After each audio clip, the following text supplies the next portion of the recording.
tardes, amables televidentes. La televisión cubana se encuentra lista para transmitir dentro de unos minutos la conferencia de prensa convocada por el Ministerio de Relaciones Exteriores de la República. Consistentemente que el gobierno de los Estados Unidos de América prepara una agresión militar contra la República Bolivariana de Venezuela con pretextos humanitarios.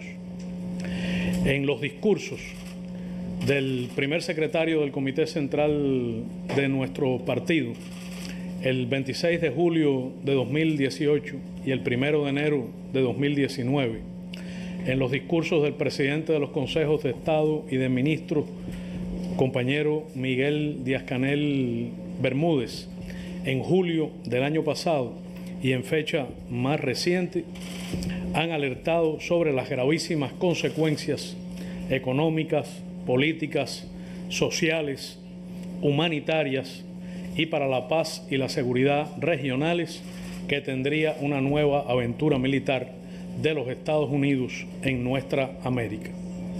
La declaración del gobierno revolucionario de fecha 13 de febrero, con absoluta responsabilidad y con todos los datos necesarios, afirmó y reitero que se están produciendo vuelos de transporte militar estadounidense originados en instalaciones militares norteamericanas, desde las cuales operan unidades de fuerzas de operaciones especiales y de infantería de marina que se utilizan para realizar acciones encubiertas, incluso contra líderes o personas llamadas valiosas.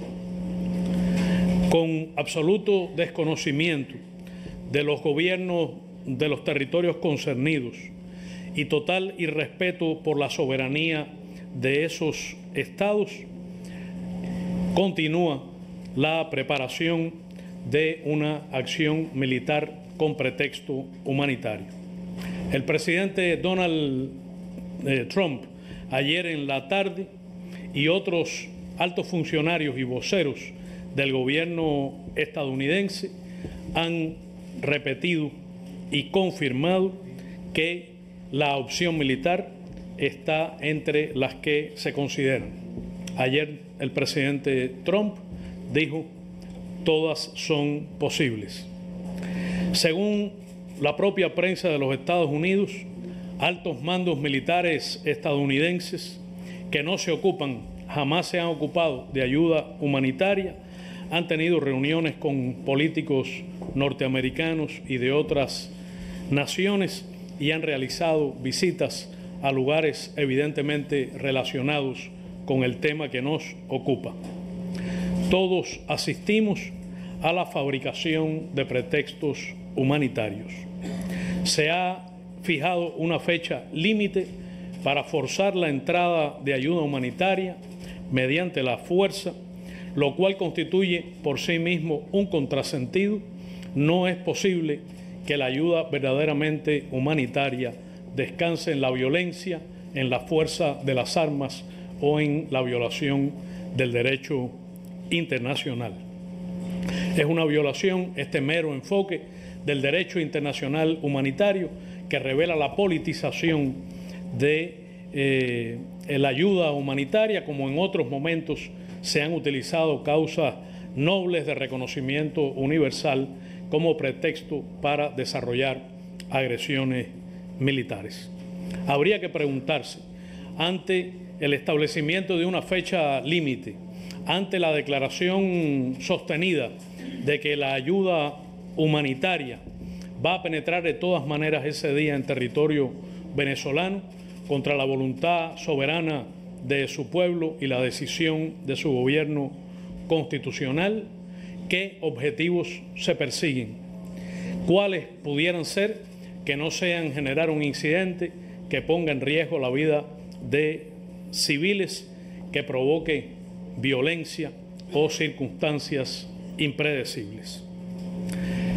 En días recientes se ha hablado de que la ayuda humanitaria podría durar meses o incluso años. Se ha dicho lo que dure la reconstrucción. Habría que preguntar a ese senador de la Florida de qué reconstrucción habla.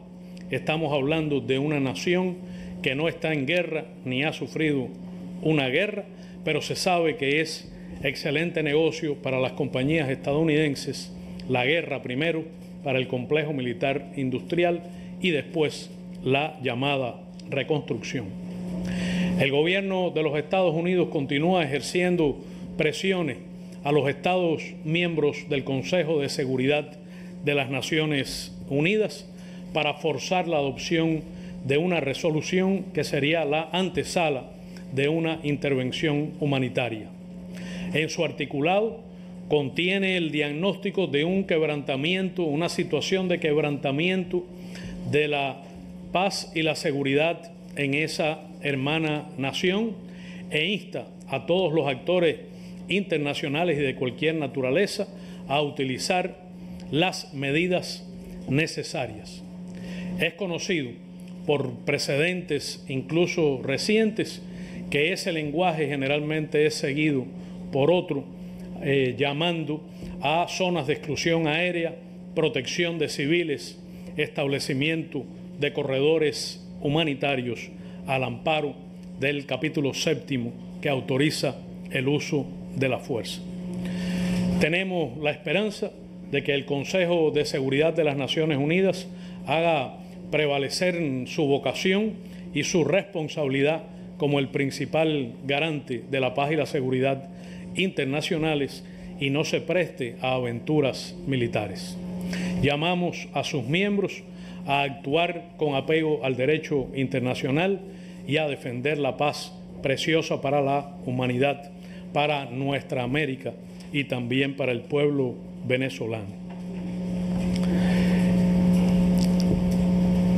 El gobierno de los Estados Unidos ha fabricado en Washington un golpe imperialista con un presidente construido en esa capital del norte que no ha funcionado en lo interno. Podría citarse numerosas fuentes estadounidenses, medios de prensa acreditados que han dado todos los detalles de la manera en que el golpe fue articulado. Son, aún en estos momentos, brutales las presiones que ejerce el gobierno de los Estados Unidos contra otros países, tratando de forzar el reconocimiento al supuesto presidente autotitulado y proclamado por Washington o el llamado a nuevas elecciones en la República Bolivariana de Venezuela, anulando las que legítima y constitucionalmente su pueblo ya se dio. Son conocidas las gestiones que realiza el equipo de seguridad nacional de la Casa Blanca, algunos funcionarios del Departamento de Estado y algunas embajadas estadounidenses. Está en marcha además una gran operación comunicacional y política, generalmente preludio de acciones de más envergadura de ese gobierno. Medidas económicas coercitivas unilaterales y por tanto ilegales son aplicadas crecientemente contra la hermana República de Venezuela. El embargo o el congelamiento de activos financieros en terceros países, las presiones tremendas que se producen sobre gobiernos que realizan suministros a Venezuela, incluso a la industria petrolera venezolana, las presiones sobre bancos de terceros países para impedir transacciones financieras legítimas, incluso en terceras monedas, la confiscación, prácticamente robo, de la subsidiaria de PDVSA en los Estados Unidos u otros intereses asentados en ese país.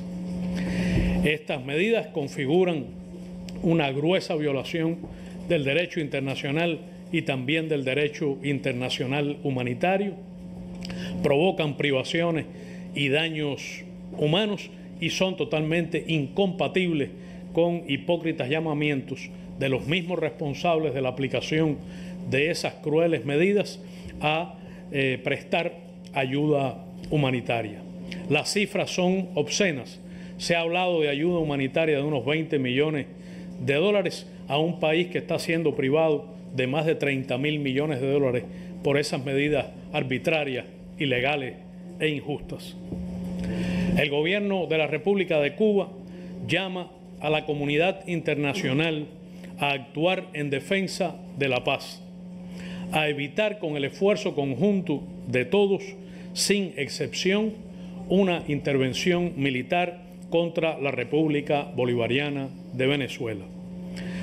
Solo se puede estar en este momento crucial donde se decide la observancia, la vigencia de los principios del derecho internacional, de la Carta de las Naciones Unidas, donde se decide que la razón de legitimidad de un gobierno reside en el apoyo y en el voto de su pueblo, donde se decide que ninguna presión foránea puede sustituir el ejercicio soberano de la libre determinación.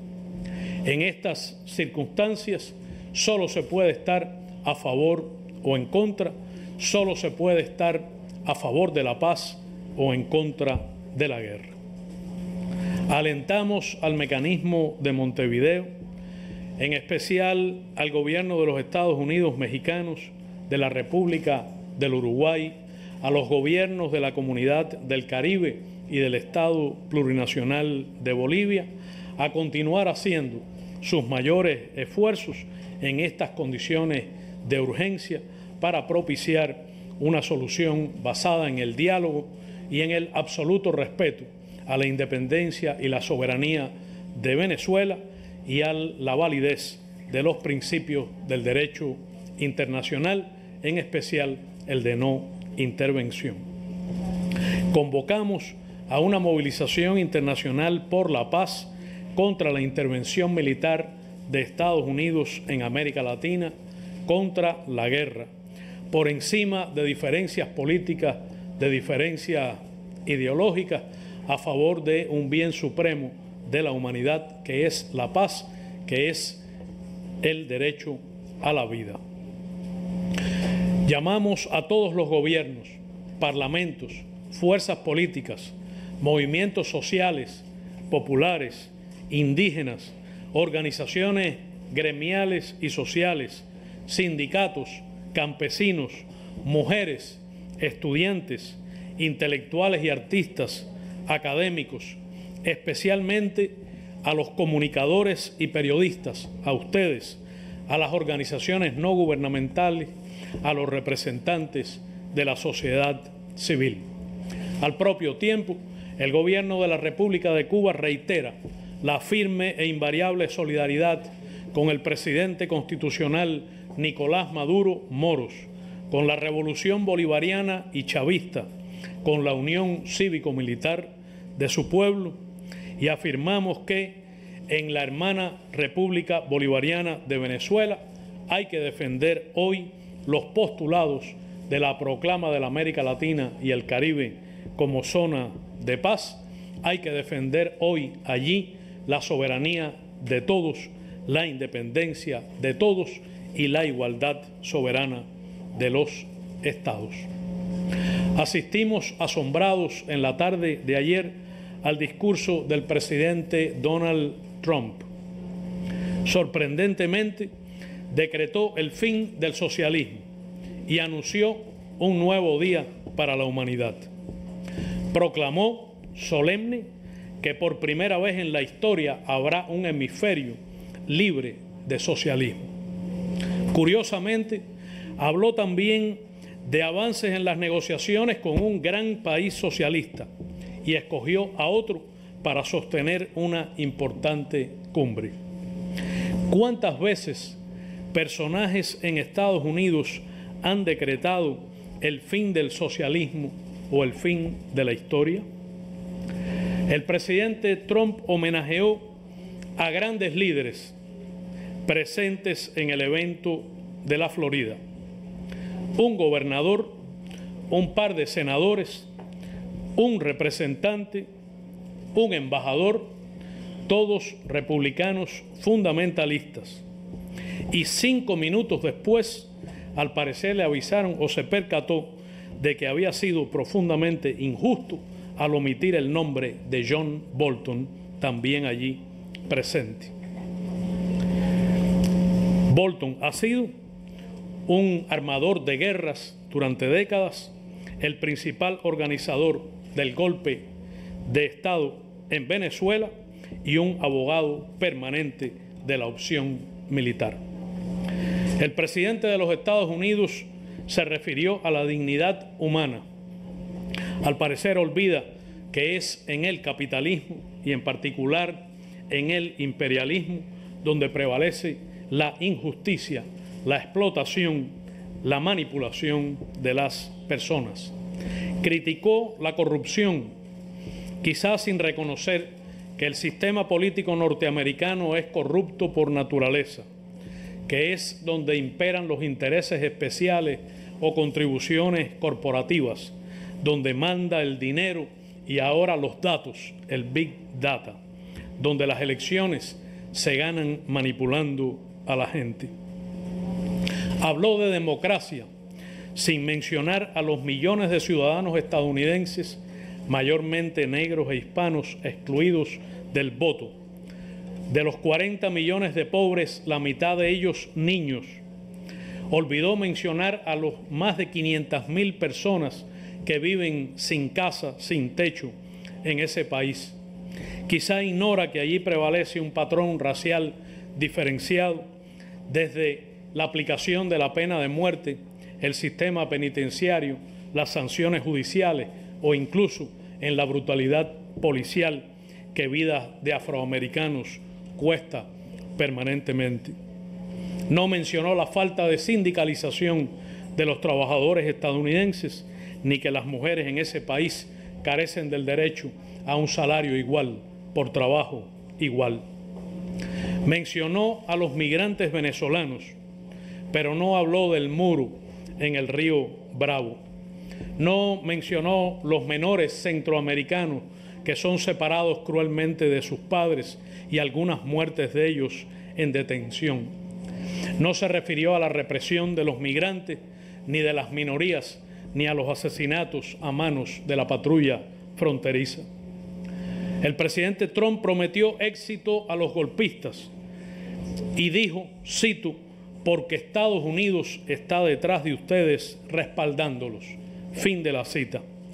Parece que no se percata que el golpe no ha funcionado y que por eso se incrementa la amenaza externa contra Venezuela. Se presentó como el jefe de un Estado amante de la paz. Son decenas las guerras provocadas por sucesivos gobiernos de los Estados Unidos. Lanza ahora una nueva carrera armamentista, incluso nuclear.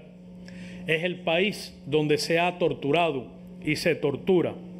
Es el país que llama a la muerte de civiles inocentes en aventuras bélicas daños colaterales.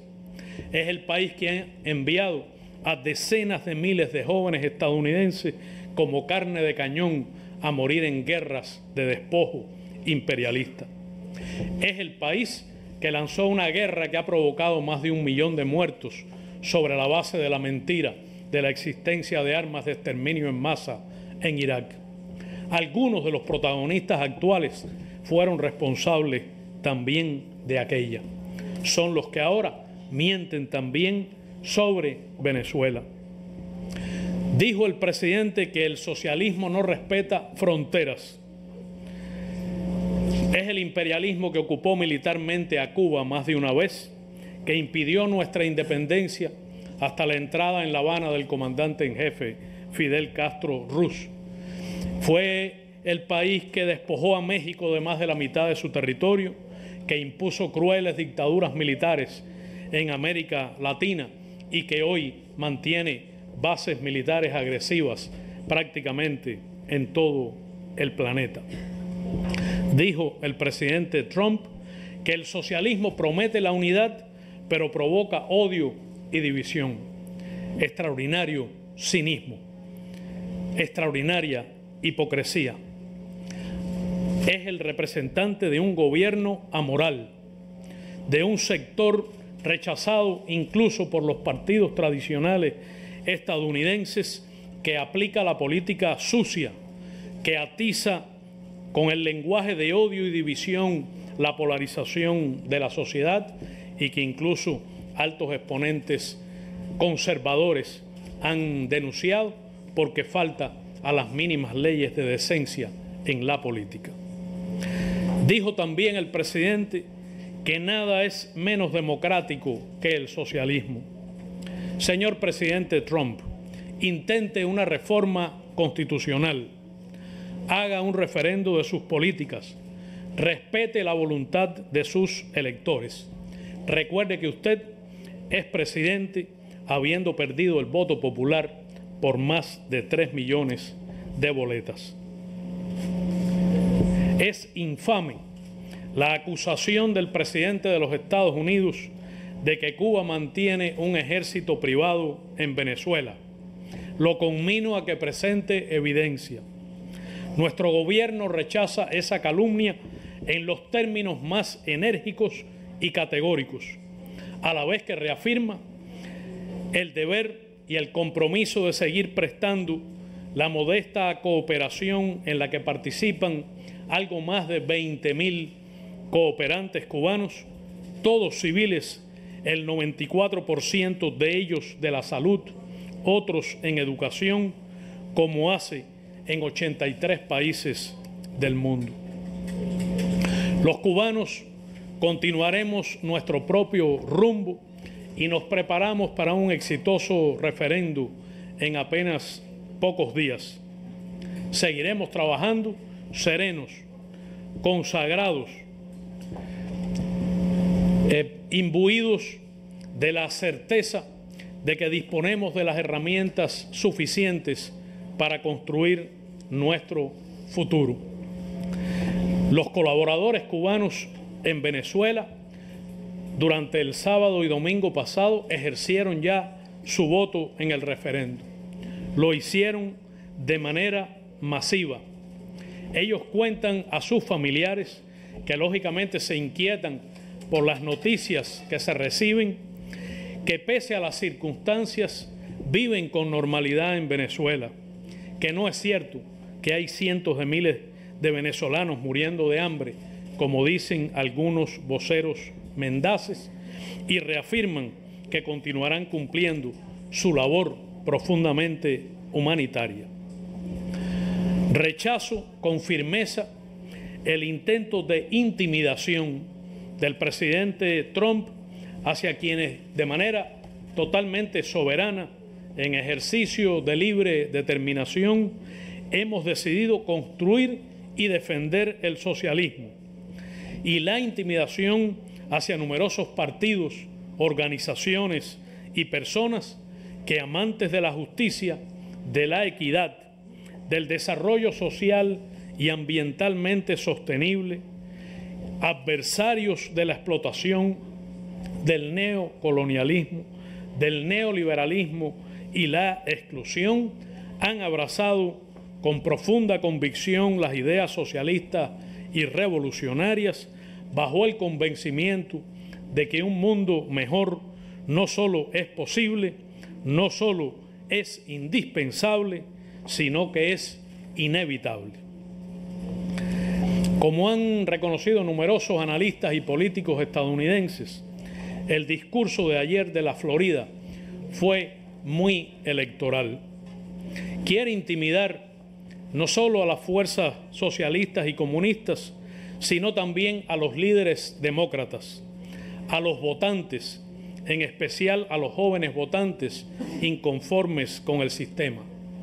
Proclamó ayer que jamás ocurrirá en Estados Unidos, que jamás habrá socialismo en América. No solo quiere intimidar a la gente, sino también a los demócratas. Es conocida su posición de que quien vote por los demócratas en la campaña electoral, que parece que ya ha empezado, votará por la construcción del socialismo en esa nación del norte.